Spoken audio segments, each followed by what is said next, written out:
ये कहानी दानापुर के जंगल की है। जंगल के अंदर एक तालाब था। उस तालाब में एक नर हंस और एक मादा हंस रहता था। वे दोनों आपस में पति पत्नी थे। हंस प्यार से अपनी पत्नी को रिंकी कहकर बुलाता था। उनके जीवन में काफ़ी कष्ट था, कारण उसके कोई बच्चे नहीं थे।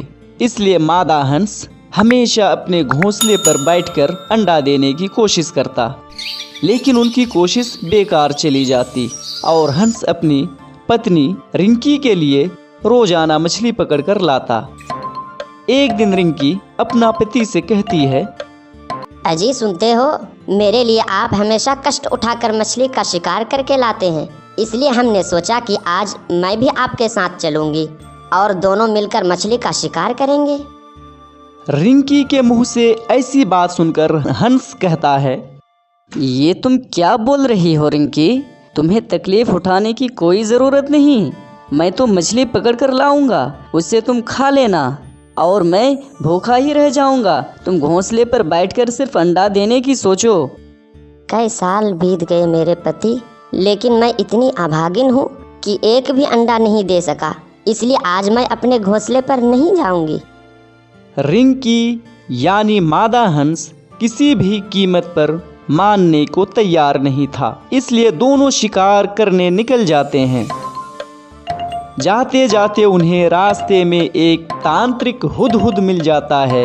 वो एक पेड़ के नीचे जोर जोर से चिल्लाकर कह रहा था, आह आह, मुझे कोई पानी पिलाओ, मुझे बहुत प्यास लगी है।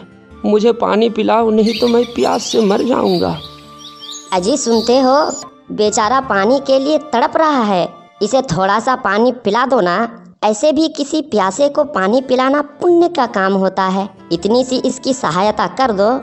मुझे किसी की सहायता नहीं करना है और ना ही मुझे किसी को पानी पिलाना है। तुम्हें पुण्य कमाना है तो तुम पुण्य कमाते रहो, मैं तो चला यहाँ से।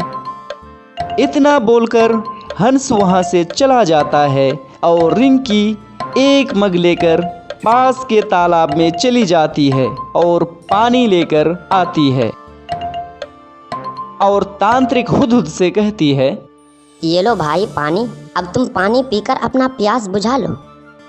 तांत्रिक पानी पीता है और उसके बाद कहता है, देखो बहन, भगवान तुम्हारी हर इच्छा पूरी करे बहन, हर इच्छा पूरी करे और ऐसे ही बेसहारों का काम आती रहो बहन। तुम्हारा बहुत बहुत धन्यवाद।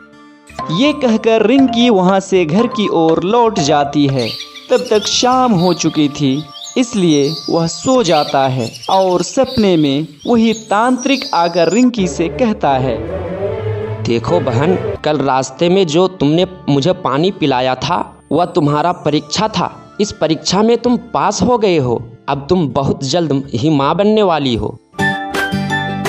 दूसरे दिन सुबह होते ही रिंकी मन ही मन बहुत मुस्कुराने लगती है। उसका मुस्कुराना देखकर हंस उसे कहता है, क्या बात है भाग्यवान, तुम आज बहुत दिनों के बाद मंद मंद मुस्कुराती जा रही हो, कोई खास बात है क्या? फिर रिंकी उसे रात वाली सारी बातें बताती है। ये सब सुनकर हंस उसे कहता है, अरे पागल, ऐसा कुछ भी नहीं होता, ये तो तुम्हारा मन का वहम है। तुम जाओ और जाकर अपने घोंसले पर बैठो, तब तक मैं भोजन का व्यवस्था करके लाता हूँ। ये कहकर हंस भोजन की तलाश में निकल जाता है और रिंकी अपने घोंसले पर बैठ जाती है। कुछ ही क्षणों के बाद रिंकी एक खूबसूरत सा अंडा देती है और हंस तब तक मछली का शिकार करके आ जाता है।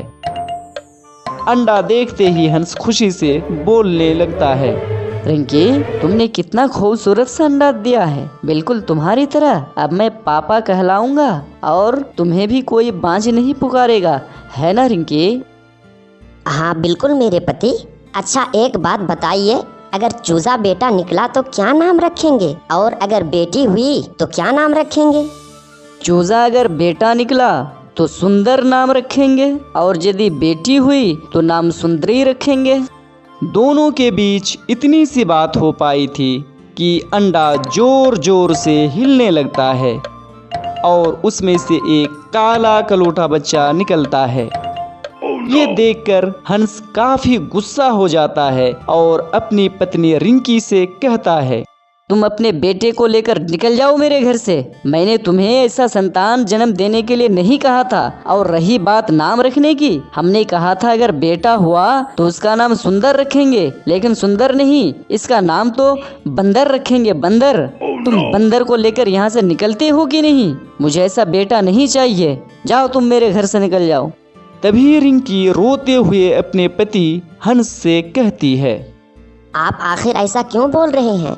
ये तो तुम्हारा ही संतान है। देख लेना, आप एक दिन यही बेटा जान की बाजी लगाकर आपके जान की रक्षा करेगा और आपके बुढ़ापे का सहारा बनेगा। तब आप इसी बेटे से गले लगाकर रोते रहेंगे, पछताते रहेंगे और हाथ मलने के सिवा कुछ नहीं कर पाएंगे। चलो मेरे बेटे, चलो यहाँ से, तुम्हारे पापा ने हम दोनों को निकाल दिया है।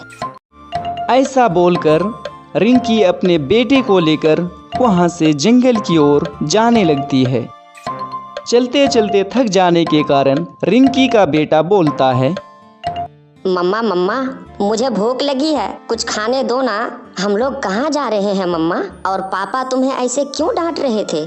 तभी वहाँ तांत्रिक हुदहुद आ जाता है और कहता है, तुम परेशान बिल्कुल मत होना रिंकी बहन, तुम्हारा पति तो अहंकारी है, लेकिन वह जरूर तुम्हें ढूंढते हुए आ जाएगा। तब सब कुछ ठीक हो जाएगा रिंकी बहन। आगे एक तालाब है, वही बच्चे को लेकर चले जाओ रिंकी बहन, वही रहना और बच्चे की देखरेख करना। इतना कहकर हुदहुद चला जाता है। रिंकी और उसका बेटा तालाब में पहुंच जाता है और वहीं रहने लगता है। रिंकी का बेटा दुश्मन से बचने के लिए तालाब में पानी के ऊपर घास बिछा रखा था, जिससे वह अपने जान की रक्षा कर सके। वर्षों बीत जाने के बाद एक दिन हंस तालाब के किनारे खड़े होकर कहता है,